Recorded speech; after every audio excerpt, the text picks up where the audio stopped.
Bienvenue à la session scientifique du département de médecine familiale de l'Université d'Ottawa. La session se veut bilingue. Vous êtes invité à poser vos questions dans la langue de votre choix. Bonne session. Cette présentation sera enregistrée et est disponible sur la chaîne YouTube du département de médecine familiale. En poursuivant la session, vous consentez à être enregistré si votre caméra ou microphone est activé. This session is being recorded and will be posted on the Department of Family Medicine YouTube channel. By continuing the session, you are consenting to be recorded if your camera or microphone is activated. Nous sommes réunis aujourd'hui à partir de nombreux endroits différents et dans un espace virtuel. Mais nous désirons commencer par reconnaître les terres sur lesquelles se trouve le département de médecine familiale de l'Université d'Ottawa, qui font partie du territoire traditionnel non cédé du peuple Anishinaabe algonquin. Nous vous invitons à réfléchir à votre propre emplacement au Canada par rapport au territoire où vous vous trouvez aujourd'hui. Nous reconnaissons aussi les gardiens des savoirs traditionnels, jeunes et âgés. Nous honorons leurs courageux dirigeants d'hier, d'aujourd'hui et de demain. Nimanajiananig, mamiwinini anishnabeg, ogo ka nagadawabandajig, iyo aki ekoweshkad, akonongum egawikad ki migiwewaj. Nimanajiananig kakina anishnabeg undaje kaye ogog kakina eniagizijig, enikukamigak kanadang eje udapinagig endawajin udawang. We are gathered today from many different locations and in a virtual space, but we wish to begin by recognizing the land on which the Department of Family Medicine at the University of Ottawa is located, which is part of the traditional unceded territory of the Anishinaabe Algonquin people. We invite you to think about your own location in Canada in relation to the territory where you find yourself today.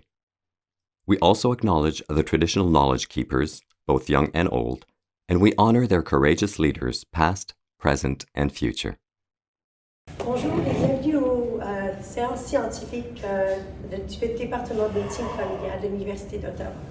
J'aimerais commencer par remercier plusieurs des collaborateurs qui nous ont permis d'avoir cet événement aujourd'hui en but d'améliorer la recherche en santé en français ici à notre communauté, dans notre pays. Commençons avec le département de médecine familiale, l'Institut du savoir Montfort, le Consortium national en formation de la santé et l'unité de soutien de SRAP de l'Ontario. Aujourd'hui, nous accueillons la professeure Annie Leblanc du département de médecine familiale et de médecine urgence de la faculté de médecine de l'Université Laval, qui est titulaire d'une chaire de recherche au Canada sur la mobilisation des connaissances et l'intégration dans la pratique, et elle est aussi la directrice de Passerelle, l'entité nationale de formation pour la recherche axée sur le patient. Elle est aussi une personne vraiment intelligente et aussi pragmatique et inspirante, qui me laisse souvent à la fois riant et inspirée après avoir entendu une exposé de sa part. Je sais que la professeure Leblanc veut que cette session soit interactive. Elle va présenter en français avec des diapos en anglais et elle a laissé du temps à la fin pour des questions. Please feel free to ask your questions in English or French, whichever you are most comfortable with. Et en dernier mot, elle m'a promis qu'à la fin de la session, tous ceux qui veulent prendre des selfies avec elle peuvent se réunir ici. Avec plus de délai, professeur Annie Leblanc. Merci beaucoup pour ces mots. Permets-moi de te rendre l'appareil aussi. C'est une des raisons pour lesquelles ça m'a fait vraiment plaisir de venir vous rencontrer aujourd'hui quand Sharon a dit tu devrais venir faire un tour chez nous, viens nous voir avec très grand plaisir parce que justement les discussions que j'ai avec les gens ici sont toujours des plus intéressantes. Alors, peut-être rapidement pour vous dire que justement, au niveau de ma propre reconnaissance de territoire, que Passerelle et mes bureaux à l'Université Laval sont situés sur les territoires non cédés des Huron-Wendat, Innu, Malécé, Tatimakek et Abénaki, et que dans le respect de leur histoire de la réconciliation, mais je leur donne une gratitude pour cette maintien de notre territoire. J'avoue qu'avec des diapos en anglais puis du texte en français, c'est juste pour mentionner que je n'ai aucun conflit d'intérêt. Aujourd'hui, je vous propose de discuter un petit peu d'approche, différents outils, mesures qu'on pourra peut-être mettre en place ensemble. Dites-vous que tout ce qu'on présente ici aujourd'hui, on ne reçoit aucun argent, aucune redevance, aucun de ces outils-là. C'est vraiment dans un esprit de partage et de générosité. Donc, j'ai commencé mes travaux de recherche en 2003, justement. Puis, à l'époque, il y avait le rapport de l'Institut de médecine qui était sorti, puis qui disait justement, tu sais, que nous avons, je vais le lire en anglais, mais we have extraordinary knowledge and capacity to deliver the best care in the world, but we repeatedly fail to translate that knowledge and capacity into clinical practice. 20 ans et plus, 20 ans et quelques poussières plus tard, est-ce qu'on s'est amélioré? Je ne suis pas certaine. J'aurais aimé pouvoir avoir un 20 ans d'histoire, comment on a fait des progrès, mais je pense que malgré les quelques progrès, on a encore beaucoup, beaucoup à mettre de l'avant ensemble. Alors, pourquoi ce gaspillage-là? Un gaspillage parce que justement, la façon dont on réfléchit à notre recherche, la façon dont on pense à notre recherche fait en sorte que tout au long de ce parcours-là, il y a du gaspillage. Il y a du gaspillage au niveau du type de questions de recherche qu'on vient poser. Est-ce que ces questions de recherche-là sont vraiment pertinentes pour les gens qui nous entourent? Est-ce qu'ils vont vraiment avoir un impact sur les personnes à qui ils sont dédiés? Est-ce qu'on a les mesures de recherche qui sont appropriées, le design, les devis? La plupart du temps, on a beaucoup d'études qui manquent de statistiques, de puissance statistique. On a des études qu'on n'est pas capable de répliquer dans le futur. On n'a pas pris les bonnes étapes pour réduire, ce qui fait en sorte qu'on n'est pas capable d'avoir des données des données qu'on considère fiables. La même chose aussi au niveau de tout ce qui est régulation de la recherche, tout ce qui est gestion de la recherche, des grandes pertes de ce côté-là. Une des plus grandes pertes, selon moi, vient aussi de cette partie-là, c'est au niveau du transfert d'informations, au niveau de l'intégration de ces données-là en pratique. On dit que c'est plus de 50% de nos données de recherche, en fait, qui n'arrivent pas à la pratique. Puis en fait, mais il y a encore une fois toutes les informations puis tous les billets qui sont rattachés à l'utilisation des données de recherche.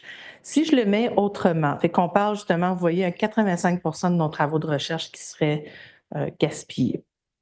Je le vire autrement pour nous aider à réfléchir comment, parce qu'on disait que l'objet de recherche aujourd'hui, c'était la recherche avec et pour les patients et les patientes, mais je vous ramène à ce schéma-là qui, pour moi, parle beaucoup.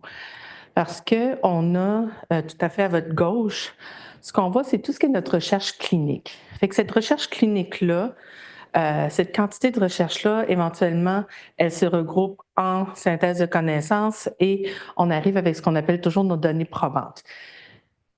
On a déjà beaucoup de pertes juste dans cette génération-là de données probantes, mais une fois qu'ils arrivent dans le milieu clinique, une fois qu'ils arrivent à nos portes ici, on a encore une plus grande perte, que ce soit du fait que la pratique n'est pas au courant de ce type de données-là, qu'elles n'acceptent pas leur applicabilité dans le contexte de leur population, dans leur contexte réel, qu'elles trouvent qu'elle n'est pas applicable à leur population.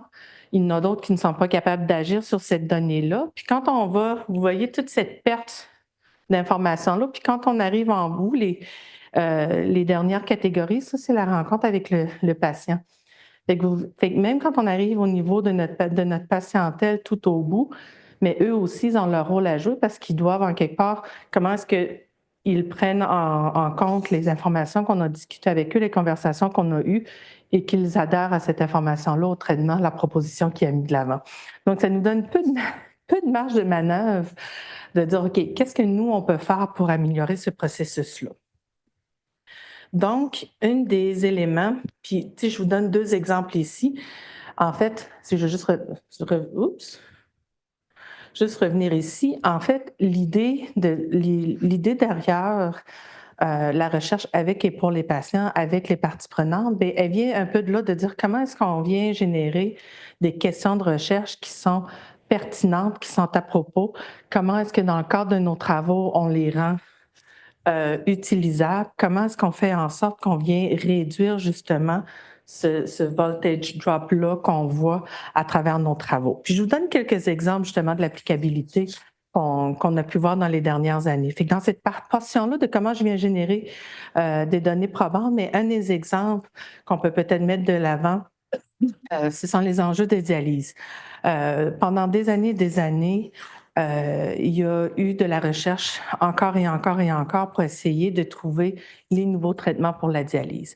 Quand en réalité, après certaines études, ils ont réalisé que ce qui apportait le plus grand bien aux patients, puis ce qui apportait leur plus grande qualité de vie, ce n'était pas tant de nouvelles molécules, mais bien de travailler sur, je ne sais pas c'est quoi itchiness en français, sur les démangeaisons. Merci beaucoup. Sur les démangeaisons associées à ces traitements-là. Puis du coup, le bond en fait de qualité de vie de cette patientèle-là a augmenté de façon systématique. Mais le gaspillage qu'il y a eu en amont parce qu'on n'a pas posé la bonne question à la bonne personne, c'est un autre exemple. Un autre exemple, si on parle du côté de l'épilepsie, ce qu'on voyait beaucoup justement dans tout ce qui est synthèse de connaissances, c'est que synthèse après synthèse après synthèse, on nous ramenait que la fréquence des épisodes puis la sévérité des épisodes d'épilepsie était ce qui était le plus important. Donc, quand on faisait des études, quand on développait des médicaments, qu'on mettait des interventions en place, on avait toujours ces issues-là en tête. Quand en réalité, justement, on s'est aperçu que ce que les patients, ce que leur famille voulait, c'était davantage de travailler de prioriser leur qualité de vie, leur fonction cognitive et leur santé mentale, leur bien-être. Encore une fois. Puis ça, là, c'est ma petite parenthèse éditoriale. Parce que je fais beaucoup de synthèse de connaissances. Puis présentement, je trouve qu'avec nos jeunes puis notre relève, c'est un des enjeux majeurs à lesquels on doit faire attention. Parce qu'on regarde toujours, on dit toujours, il faut aller faire une synthèse de connaissances, va voir qu'est-ce qui est fait, qu'est-ce qui est dit, qu'est-ce qui est rapporté. Mais beaucoup de ces études-là remontent à une décennie, 2 décennies, 3 décennies. Fait qu'on continue à perpétuer parfois la sélection de mesures ou la sélection d'issues de santé qui n'est pas appropriée avec ce que le patient veut. Fait que gardez toujours en tête, c'est pour ça que je dis toujours à ma relève, de faire attention. Ce n'est pas tant quand on regarde une synthèse de connaissances ce qui est là, mais ce qui n'y est pas. Puis ce qu'on devrait aller chercher pour le bien-être de nos patients. Peut-être que dans 20 ans, ça aura changé, mais pour l'instant, ces données probantes-là, je trouve que parfois, elles nous content des histoires. Maintenant, comment est-ce qu'on peut faire? Parce que c'est une chose, comme je vous disais, on peut les avoir, toutes ces données probantes-là. Puis si vous traitez des patients en santé mentale, première ligne, si on pense à tous les différents guides de pratique qu'on a sur les antidépresseurs, sur toute la quantité d'antidépresseurs qu'on a, mais c'est sûr que c'est facile à se perdre. C'est facile à se perdre dans cette mare d'informations-là, d'une part, puis d'autre part, d'amener toutes ces différentes données-là auprès de nos patients. Et comment on l'amène, comment on en discute, comment on fait en sorte que ces informations-là peuvent l'aider à faire un choix éclairé. Fait qu'on a un rôle à jouer aussi sur comment on transforme ces données-là, puis comment on vient intégrer les parties prenantes, nos patients, mais aussi la clinique. On peut impliquer des patients dans la réflexion sur quel type d'outil d'intervention qui peut être intéressant pour eux. Mais si vous n'êtes pas capable de l'intégrer dans votre milieu, ça n'aide pas non plus. Fait que moi, je dis toujours, c'est les bonnes personnes autour de la table.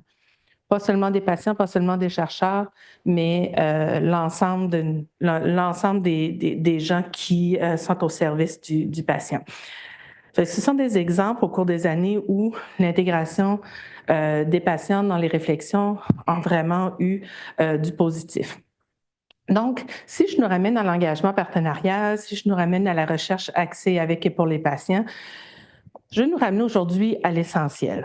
Fait que l'essentiel, c'est quoi? C'est justement, l'intégration active et significative au niveau de la gouvernance de la recherche, de mettre les priorités de recherche en place, la façon qu'on vient conduire notre recherche, la façon qu'on vient la traduire, qu'on vient l'intégrer dans les pratiques. Donc, c'est ce qu'on dit toujours, le with or by rather than the to or for. Puis, c'est de nous ramener à ces 4 principes-là. Puis pour moi, je vais revenir, ma dernière diapo revient à ça. Je vous dis tout de suite à la fin de la présentation si vous voulez aller prendre votre lunch. Mais ça se ramène à ça. quels sont les fondements, comment on vient penser à ce qu'on veut faire ensemble.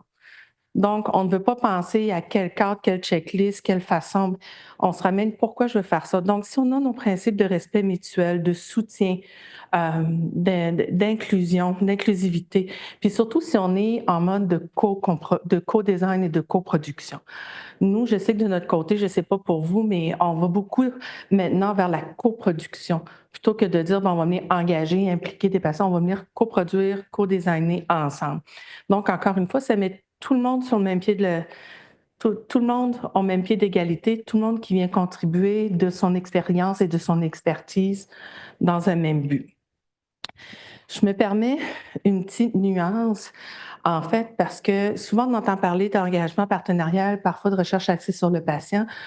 Pour nous, on met une petite nuance entre les deux, où lorsqu'on parle d'engagement, c'est ça, c'est de changer nos issues, de changer la façon qu'on conduit ce type de recherche-là, que ce soit justement les valeurs qui sont propres à l'engagement partenarial qui viennent guider notre recherche. Donc, c'est un peu le why et le what de ce qu'on veut faire. Tandis que la recherche axée sur le patient, elle, c'est vraiment la méthodologie pour l'opérationnaliser en pratique.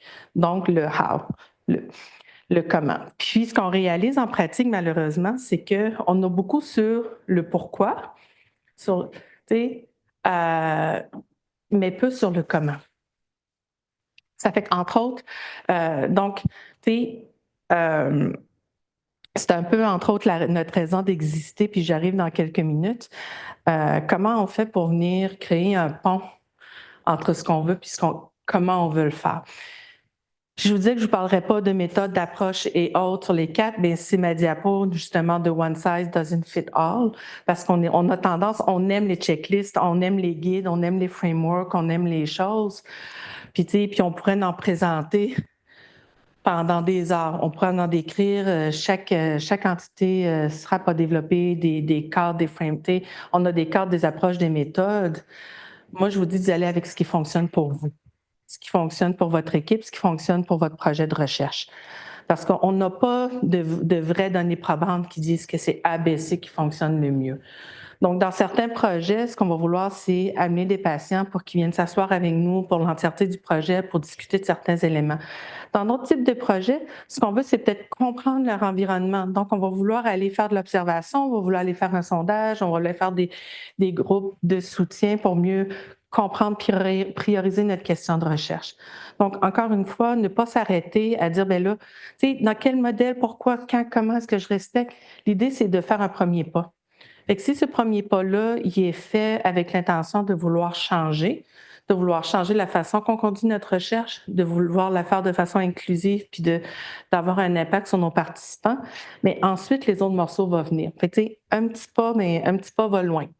Donc, mon conseil pour vous, ceux que j'en présente aucun, c'est de garder en tête de comprendre où ce que vous voulez aller, où vous vous sentez confortable, puis où les gens autour de vous se sentent confortables. Puis à partir de là, on vient trouver l'espace qui va avec nous. Puis peut-être que plus tard, cet espace-là, il va changer, nos différentes approches vont changer. Mais commencez par où vous êtes confortable. Donc, juste un petit survol justement pour vous dire qu'il y a des organisations qui sont là pour vous aider. Le Canada a mis en place tout l'écosystème de la stratégie de recherche axée sur le patient, que ce soit des unités de soutien à travers la province ici en Ontario, que ce soit aussi les réseaux de recherche spécifiques en santé. Il y en a quelques-uns, dont un en première ligne. J'espère que vous êtes familier un peu avec CPCRN et avec... OK, bon. Donc, il y a un réseau spécifique à la première ligne.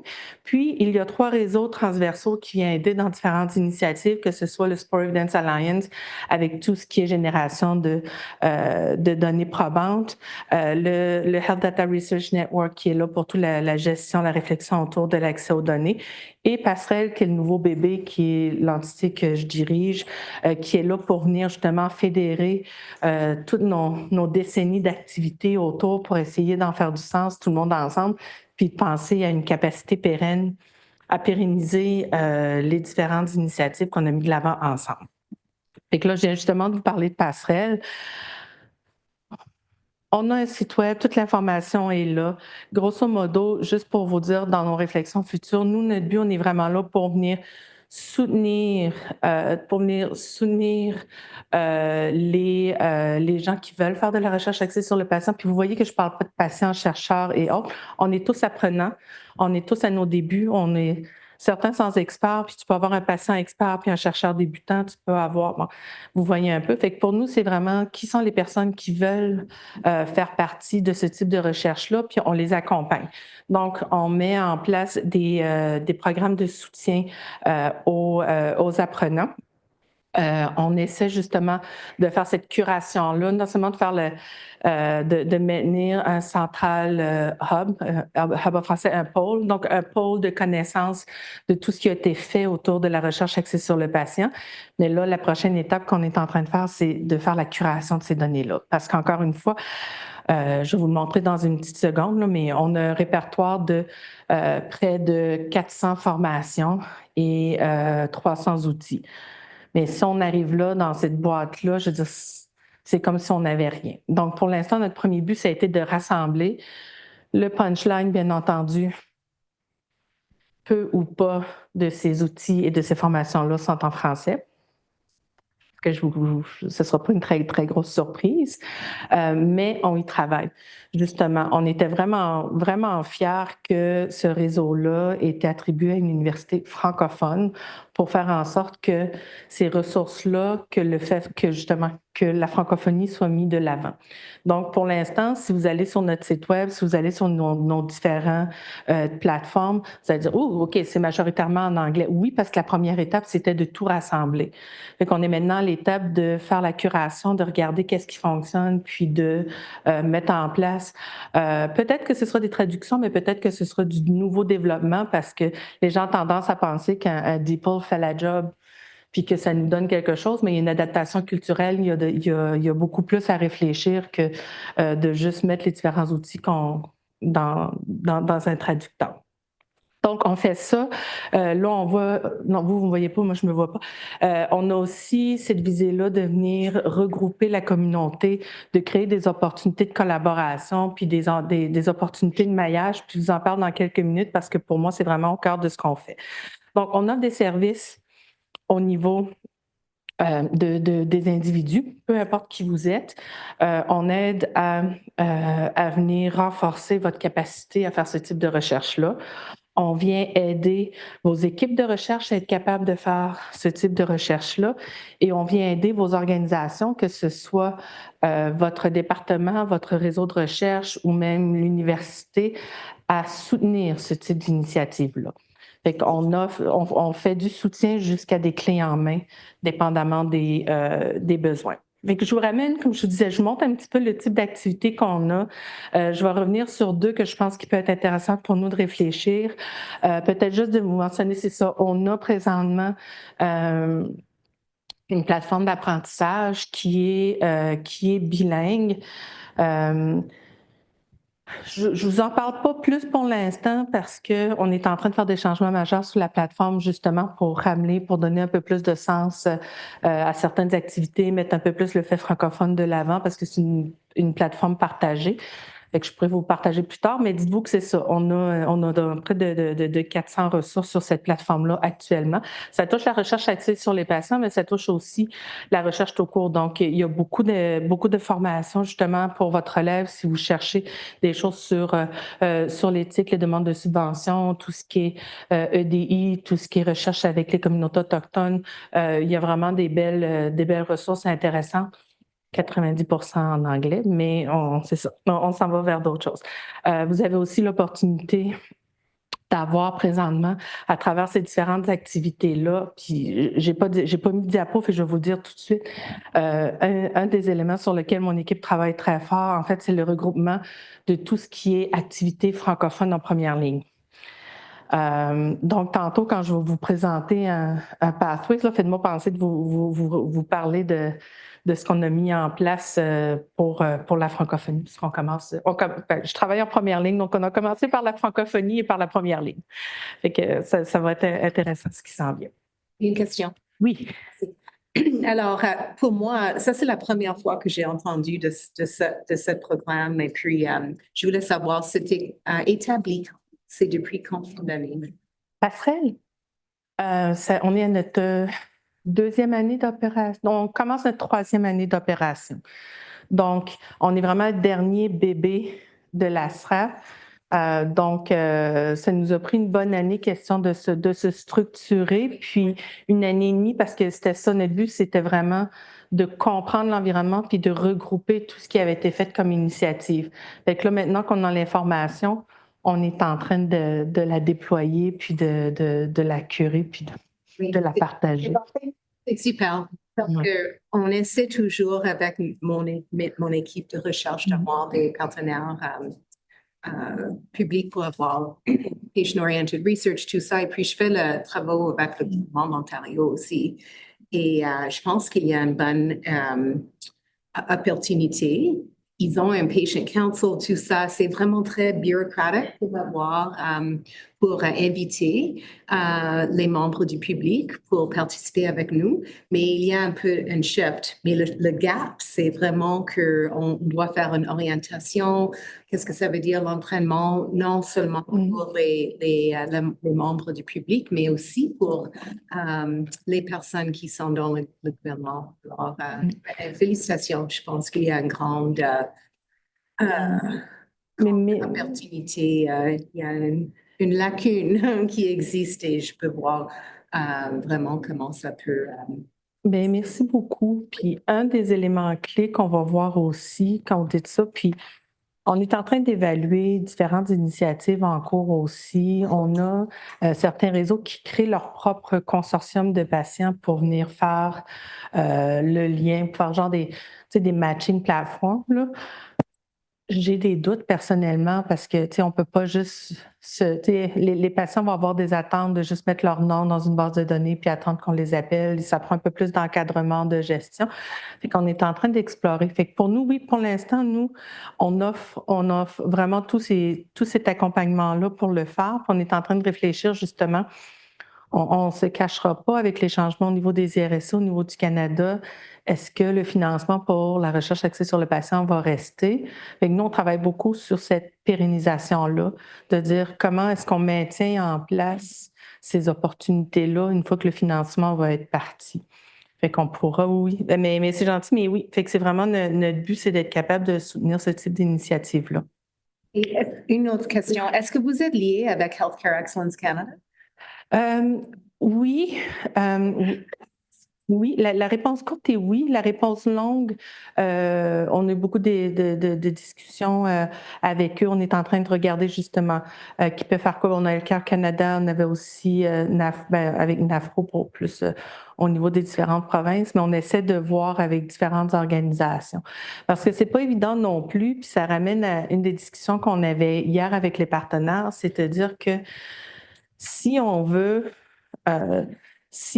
que ce type de recherche-là se maintienne, il va falloir qu'on adresse certaines existential threats. Puis parmi ceux-là, ben, on a la portion greed.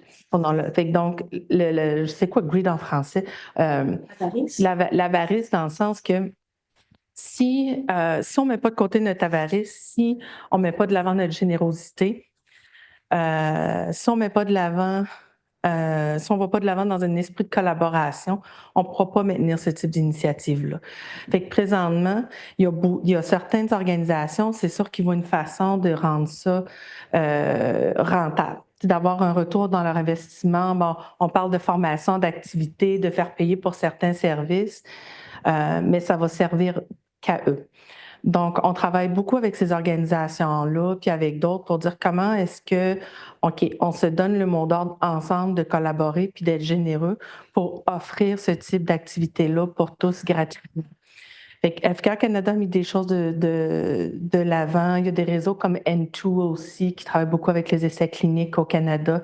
Fait qu'on essaie de voir avec les différents partenaires justement qui pourrait faire quoi, puis maintenir quoi, à quel niveau, comment on peut travailler avec les universités aussi pour venir intégrer certaines de ces activités-là à même les cursus pour que ça devienne un peu la norme, parce que ça, c'est aussi l'autre élément. Hein. On fait tous nos années de scolarité, peu importe la profession. On arrive ensuite, on nous dit « Oh, by the way, il faut que tu prennes un cours sur l'engagement des parties prenantes dans tes soins ou dans ta recherche ou autre. » Fait qu'il faut qu'on réfléchisse aussi comment on travaille beaucoup en amont, puis qu'on vient intégrer ces principes-là à même la formation de nos jeunes pour que quand on arrive quelques années plus tard, que ça devienne la norme et non pas le add-on à faire. Mais ça, fait qu'on parlait de capacité, puis tu sais, on parle toujours, puis je trouve que c'est un terme qu'on dit toujours, ah oui, il faut qu'on augmente notre capacité, il faut qu'on en demande notre capacité. Mais la capacité de qui, la capacité de quoi, la capacité comment?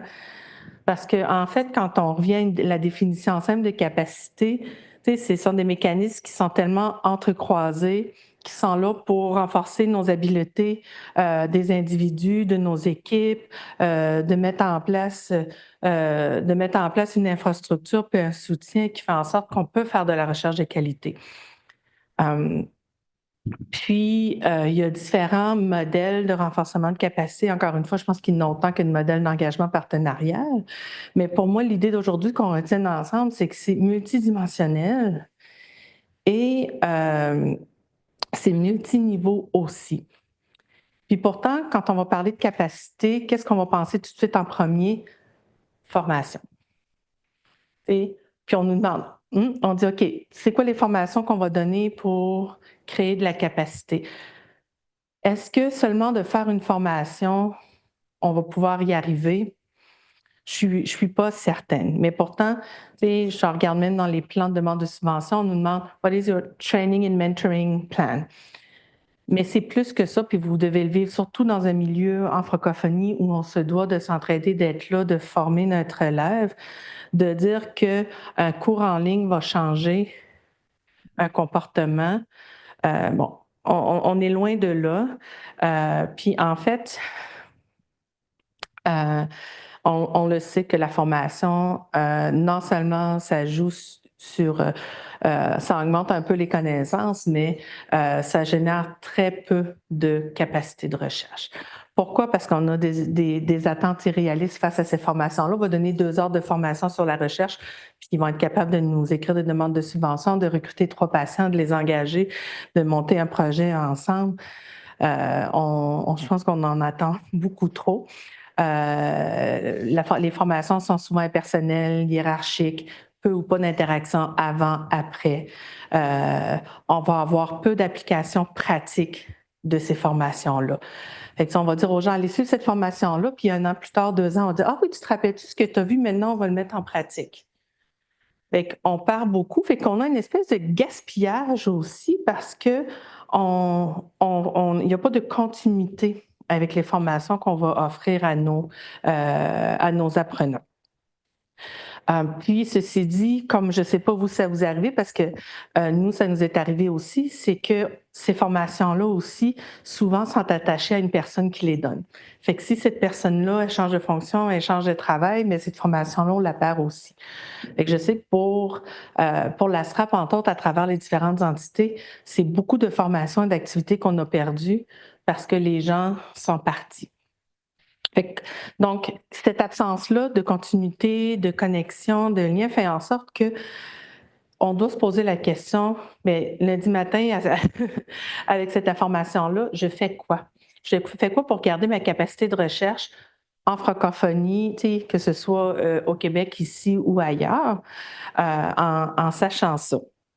Puis c'est là que nous, puis encore là, je suis une entité, je dis ça, puis Passerelle est une entité de formation. Mais justement, c'est pour ça qu'on parle très peu de formation, mais qu'on parle davantage de capacité, puis qu'on vient jouer. Puis pour moi, aujourd'hui, si vous avez goût, c'est là-dessus. Moi, j'avais goût de jaser avec vous pour qu'on vienne vraiment réfléchir ensemble, puis de dire cette capacité-là, pour la rendre pérenne, qu'est-ce que nous, on a besoin, qu'est-ce qui nous manque, comment on fait pour aller collaborer. Puis ce que je vous présente, c'est un modèle qu'on a développé, nous, pour nous aider à réfléchir. Nous aider à réfléchir, de dire, bien, on a toute une partie qui est cette partie-là d'apprentissage chez nos gens. Ça, je pense qu'on l'a, tu sais, je pense que ça va. Les formations sont peut-être pas toutes offertes en français, mais je pense que tout le monde, on est capable d'identifier certaines formations, certaines activités, que ce soit en personne, en présentiel, en ligne, des listes de lecture, des répertoires et autres. Ça, je pense qu'on l'a. Mais cette information-là nous amènera pas à faire cette recherche-là avec et pour nos parties prenantes. Puis si vous avez fait de la recherche avec les parties prenantes, la première chose que nos patients nous disent, c'est j'étais une plante verte. On ne m'a pas posé les bonnes questions. Je n'ai pas été impliquée. Je ne sais pas si ça vous est déjà arrivé, mais on a beaucoup d'enjeux au niveau de nos équipes de recherche. Pourquoi? Parce qu'on travaille très peu puis on réfléchit très peu à notre rôle. C'est quoi mon rôle dans une équipe de recherche, c'est quoi mon rôle, puis comment je viens acquérir les habiletés de jouer ce rôle-là. Parce que moi, j'ai fait bac maîtrise, doctorat, je n'ai jamais eu de cours sur la collaboration, sur la négociation, sur l'écoute active, Fait que tout ce qu'on appelle ces soft skills-là qui sont cruciales, on les surévalue, puis on les surestime, puis souvent, plus qu'autrement, elles sont absentes. C'est à la base de tout. La recherche, c'est social. La recherche chez nous, c'est des gens qui interagissent ensemble. Puis cette partie-là, on la voit très peu ou pas. Donc, nous, c'est vraiment, avec Passerelle, un des endroits, là, je regarde le temps, qu'on ait le temps de poser des questions, c'est vraiment là où on essaie de réfléchir en essayant de créer des opportunités pour mettre de l'avant ces compétences-là. Ce sont des compétences qui vont nous être utiles dans tous les volets de notre vie de toute façon. Fait qu'il y avait très peu ou pas du tout d'activités en place en ce moment. Fait que nous, on est en train d'en mettre en place ce type d'activité-là qui va toucher tant le patient que le chercheur, que le décideur dans son rôle. Fait qu'une fois qu'on a l'information puis qu'on comprend notre rôle, mais là, la prochaine étape, c'est comment est-ce qu'on la met en action? Comment je viens faire en sorte que je suis capable d'offrir des opportunités de comprendre? Parce que jusqu'à présent, on nous a tout dit pourquoi c'est intéressant, pourquoi est-ce que c'est beau ce type de recherche-là, pourquoi il faut le faire. Mais on ne l'a pas vu, on ne l'a pas compris, on n'en parle pas dans les articles scientifiques. On va mettre l'emphase sur les résultats de recherche, pas sur le processus.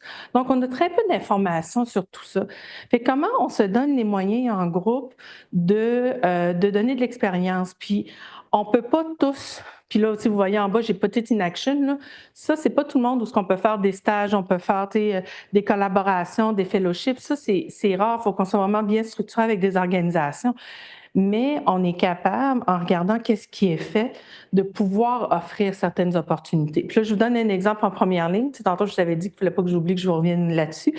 C'est qu'on a créé un Pathways for Primary Healthcare Research pour la recherche en première ligne, pour ceux et celles qui sont intéressés à faire de la recherche axée sur le patient. Donc, dans cette section-ci, puis là, je voulais vous l'annoncer aujourd'hui, mais là, c'est pas tout à fait terminé encore, ce qu'on le fait en français et en anglais.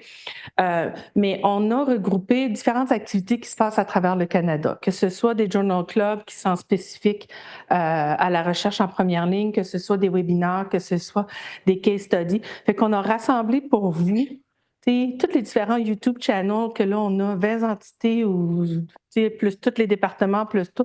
On est allé faire un petit peu un ménage de tout ça, puis dire qu'est-ce qui est pertinent, qu'est-ce qui nous permet de voir ce type de recherche-là en action. Puis là, on propose différentes activités pour la première ligne. Même chose, des opportunités de connexion et de réseautage qui est l'étape d'après. On aime bien travailler dans notre bureau à la maison, c'est agréable, mais on part de cette agilité-là de communiquer ensemble, de discuter, de faire des remue-ménage, de réinventer la science, la vie et tout. Donc, cette formation-là, comment on la arrange jusqu'au réseautage, comment on offre à nos parties, à nos apprenants cette opportunité-là de connecter. Puis on pense qu'il faut toujours faire des gros événements, qu'il faut toujours mettre en place des activités, de payer pour des choses. Mais en fait, il y a des choses tellement qui sont des low-hanging fruit qu'on est capable de mettre en place. On peut mettre en place des communautés virtuelles de discussion. On peut faire en sorte, nous on le fait, si je pense à NAPCRAG, entre autres, on en discutait tantôt. Hey, est-ce que tu vois NAPCRAG cette année, pourquoi est-ce qu'on ne se fait pas un souper francophone? Pourquoi est-ce qu'on ne se fait pas une activité avec les étudiants? Pourquoi? Fait que c'est d'utiliser, c'est moi ce que j'appelle le Everything Count Twice. Comment est-ce qu'on fait en sorte qu'on est capable, avec les activités, les structures, les infrastructures qui sont en place, de connecter les gens? Puis des fois, on n'a pas besoin de les connecter dans leur même domaine, surtout autour de la recherche axée sur le patient. Puis nous, c'est un des éléments que je vais vous présenter dans une petite minute, mais pour nous, c'est important parce que quand on a fait notre sondage pan-canadien, les jeunes nous disaient on veut se regrouper, on veut connecter, on veut apprendre. Qu'on soit en première ligne ou en spécialité, c'est pas grave. La recherche, c'est la recherche. L'engagement, ça reste l'engagement. Fait qu'eux, ils cherchaient des opportunités de connecter avec d'autres étudiants, d'apprendre d'eux, de comprendre eux qu'est-ce qu'ils vivent dans leur milieu face à ça, parce qu'on l'oublie souvent, particulièrement les étudiants au cycle supérieur ou même les étudiants au bac. Ils ne se tourneront pas vers leur superviseur, leur professeur pour dire « je ne comprends pas ça » ou « il m'est arrivé telle situation ». On a toujours un peu de crainte, un peu de gêne, mais avec leur père, ils s'ouvrent. Donc, nous, on a travaillé beaucoup pour mettre en place ces opportunités-là de rassembler les gens. Puis, justement, puis à travers tout ça, parce que là, engager les gens, c'est ma dernière diapo, à travers tous ces types d'activités-là, ce qu'on aide aussi, c'est on aide à développer nos gens pour créer un sentiment d'appartenance, puis un sentiment de leadership, pour que les gens puissent revenir puis qu'ils veulent encore en donner plus. Puis je prends toujours l'exemple de Tutor PHC. Je ne sais pas si vous connaissez ce programme-là. C'est un programme d'un an, fellowship d'un an en première ligne à travers le Canada qui a été fondé par Maura Stewart puis Gigi Bell Brown il y a 20 ans. On a fêté les 20 ans. Ils ont eu du financement pendant quelques années seulement. Ça fait 20 ans que ce programme-là offre des fellowships pour une douzaine de fellows à travers le Canada, à travers le monde en soins primaires. Puis on va avoir 12 fellows, puis il va y avoir une trentaine de mentors autour, bon an, mal an. Pourquoi? Parce ils ont su créer ce sentiment d'appartenance-là, tant pour les mentees que pour les mentors, qui fait en sorte qu'à chaque année, les gens reviennent, donnent de leur temps pour créer justement cet événement-là à nouveau, puis ce fellowship-là à nouveau. C'est quoi le programme? Pardon. Tutor PhD. Tutor, OK. Oui, c'est ça. Puis vous voyez, nous, on a mis en place justement des programmes de bourse avec eux en recherche axée sur le patient. Fait qu'on a des fellows avec eux. C'est ça. Donc, en mettant tout ça en place, mais ça vient nous aider aussi à réfléchir à cette partie-là de mentorat, qu'on crée notre propre élève, puis qu'on crée cet effet-là de redonner à notre communauté. Alors, il me reste 3 diapos. OK. Tantôt, je vous disais, il y a plein de ressources. Qu'est-ce que vous avez besoin? Il faut aller un petit peu tout. Nous, quand je vous disais qu'on avait commencé à créer une curation de ces informations-là, un des produits qui va sortir, donc on a notre premier Learning Pathways of Primary Care qui va sortir dans les prochaines semaines en français et en anglais. Le guide va être en français et en anglais. Les activités, malheureusement, comme on vient aussi faire un amalgame d'activités chez nos partenaires, fait que c'est sûr que toutes les activités peuvent pas nécessairement être en français. Mais un exemple, on regarde, puis Sharon, elle m'a inspiré beaucoup dans une de nos conversations sur où on peut trouver des fonds pour de la traduction. Fait qu'on a regardé beaucoup aussi, par exemple, pour dire, bien, ces vidéos-là, nous, si vous voulez, on va le traduire pour vous. Ou ce webinaire-là, on va le traduire. Fait qu'il y a des choses comme ça qu'on va pouvoir aider, si c'est pertinent pour la communauté francophone, de faire la traduction. Mais initialement, ils vont être présentés dans la langue où ils ont été créés. Tous les guides, les activités qu'on a créées, par contre, nous, c'est en français et en anglais. Puis ce que vous voyez ici, en fait, c'est un onboarding guide où on a mis, en fait, justement, on a fait de la curation de tout le type de ressources qu'on pourrait avoir besoin, du début à comment je m'engage avec des patients, avec des parties prenantes, tous les aspects culturels, technologiques, de projets institutionnels. Fait que tout ce qui se passe un petit peu avant, tout ce qui se passe pendant, puis tout ce qui se passe ensuite. On n'en parle jamais du ensuite, mais un patient partenaire, lui, de comprendre qu'un projet est fini puis qu'il ne reste plus dans l'équipe parce que le chercheur est passé à un autre projet dans un autre domaine. On ne pense jamais à cette fin-là mais elle existe, puis il faut la mettre en place aussi. Fait qu'on a peut-être une trentaine ou quarantaine de ressources qui vous aident, dépendamment du type de service ou d'outils que vous avez besoin. La dernière chose que je voulais mentionner, c'était ça. C'est que une des choses qui nous tient à cœur particulièrement à Passerelle, c'est la relève. Puis je parle de la relève de nos étudiants, la relève aussi patients, parce que justement, cette année, Tutor PHC, parmi leurs fellows, va avoir un patient partenaire pour la première fois. Fait qu'on a réussi à travailler, fait que Passerelle va financer l'intégration d'un patient partenaire dans le programme. Fait qu'on va voir comment ça va aller. Fait qu'on était vraiment excités de ce processus-là. Mais tout ça pour dire que nous, on a travaillé beaucoup sur la mise en place de fellowship, mais de fellowship qui vient, comme je vous mentionnais tantôt, regrouper les gens. Parce que souvent, on a 2 ou 3 fellows dans différents programmes, puis ils sont tout seuls. Fait qu'on a mis en place différents types d'activités pour eux que vous voyez en ligne, mais on a aussi un programme avec MITAC. Puis je ne sais pas si ici vous travaillez beaucoup avec eux, s'ils travaillent beaucoup avec le milieu hospitalier. On a créé un programme spécifiquement pour la RAP. Donc, les étudiants, en plus de recevoir leur bourse, reçoivent du financement de passerelle pour engager des patients partenaires, pour les aider à les faire former, puis pour qu'ils puissent leur accompagner à différents événements. Fait que nous, on les accompagne, fait qu'on a le milieu clinique, le milieu académique, et on a l'organisation pour soutenir la recherche axée sur le patient dans un tout. Fait qu'on est vraiment fiers de ce programme-là. On est dans notre 2e cohorte. J'en ai pas parlé avant. Je n'avais pas lancé parce que cette année, il y avait un moratoire de MITAC pour l'Ontario, malheureusement. Fait que l'Ontario ne pouvait pas appliquer sur les programmes, mais à partir de avril 2025, vous allez être capable de réappliquer sur les programmes. Mais tout ça pour dire que nous, notre intérêt, puis ce qu'on aimerait pouvoir réfléchir ensemble, puis c'est notre objectif, c'est comment est-ce qu'on vient créer le premier programme de fellowship francophone au Canada pour ce type de recherche-là. Nous, on a les ressources, on a l'équipe, on a les activités, ça serait de comprendre les besoins, mais je pense qu'il y a quelque chose là d'intéressant. Vous voyez sur notre cohorte, notre dernière cohorte MITAC, on avait 4 francophones. Fait que c'est ça. Fait qu'on va vraiment essayer. Puis nos environnements sont vraiment bilingues. Les gens parlent comme ici dans les 2 langues. Mais là, on se disait, si on a cette capacité-là d'être capable d'offrir un programme entièrement francophone canadien, on le ferait. Fait que ce sont des choses que, éventuellement, si ça vous intéresse, qu'on pourra discuter pour vos étudiants ou autres, si ça les intéresse. On a aussi mis de l'avant un répertoire de tous les fellowships, les scholarships qui sont disponibles à travers le Canada pour ce type d'approche-là. Puis enfin, dernière petite chose, en fait, c'est ça. Fait que pour moi, c'était pour ça que je voulais qu'on ouvre la discussion ensemble, parce que c'était l'idée était de vraiment venir discuter ensemble de, tu sais, qu'est-ce qu'on a besoin, qu'est-ce qui nous manque au niveau de la francophonie. Ça résume un petit peu les différents éléments que je vous ai parlé aujourd'hui. Quand on pense à ce qui s'en vient, est-ce qu'on a tous les bons partenaires, les bonnes personnes avec le bon niveau d'expertise?